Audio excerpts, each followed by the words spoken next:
అదే ఇప్పుడు లెక్కేసుకుంటే కనీసం 1,00,000 కోట్ల రూపాయలైనా అవుతుంది. మరి ఆ లెక్కన మన రాజధాని మా రాజధాని ఎప్పుడు అవుతుందో, బీజేపీ పార్టీ మీరు డబ్బులు ఎప్పుడు ఇస్తారో కూటమి కట్టినందుకు చంద్రబాబు గారు బీజేపీ పార్టీ కలిసి సమాధానం ఇవ్వాల్సిన అవసరం ఉంది. వైజాగ్ స్టీల్కు సంబంధించి గత ప్రభుత్వం వైసీపీ ప్రభుత్వం అయితే మాకేమి సంబంధమే లేదు, ప్రైవేటైజ్ అయితే అయిపోనియండి అన్నట్టుగా వ్యవహరించారు.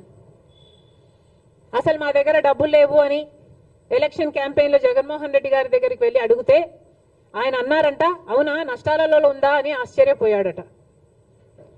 అలాంటి ప్రభుత్వం నుంచి ఇప్పుడు కూటమి ప్రభుత్వం వైజాగ్ స్టీల్ గురించి కొంతమంది ప్రైవేటైజ్ అవుతుందని కాదని అధికారంలో ఉన్న వాళ్ళే చెప్పి కన్ఫ్యూజ్ చేయగా నిన్న ఇంకొక మంత్రి ప్రైవేటైజ్ చేయబోము అన్నారు.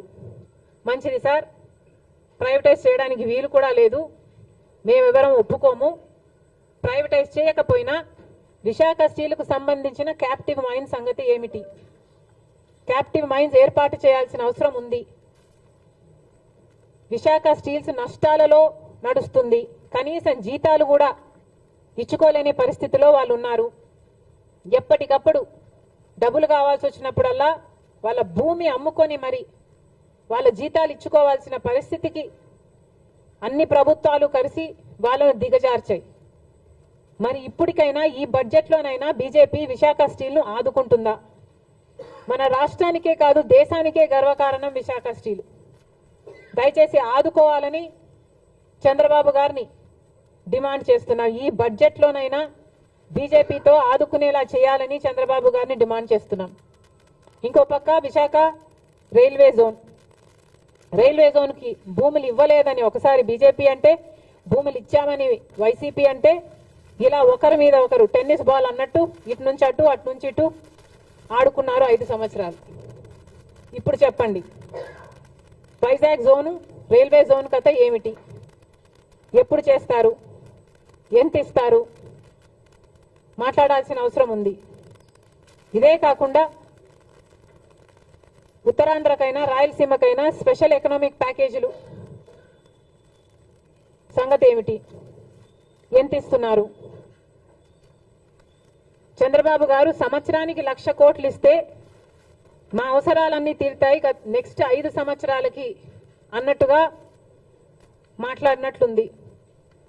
కానీ చంద్రబాబు గారిని ప్రశ్నిస్తున్నాం, సంవత్సరానికి 1,00,000 కోట్లు అంటే 5 సంవత్సరాలకు 5,00,000 కోట్లు ఇస్తే ఎలా సరిపోతుందో చంద్రబాబు గారు ప్రజలకు వివరించాల్సిన అవసరం ఉంది. ఎందుకంటే కాంగ్రెస్ పార్టీ విభజన రోజున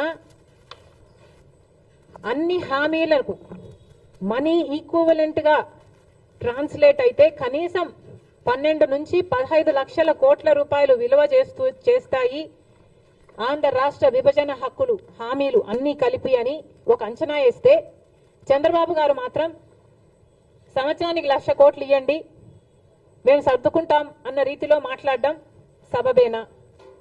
మనకు రావాల్సిన డబ్బుల్లో, మన రాష్ట్రానికి రావాల్సిన డబ్బుల్లో ఏ ఒక్క రూపాయి అయినా మనం ఎందుకు పోగొట్టుకోవాలి? చంద్రబాబు గారు బీజేపీ సమాధానం చెప్పాలి.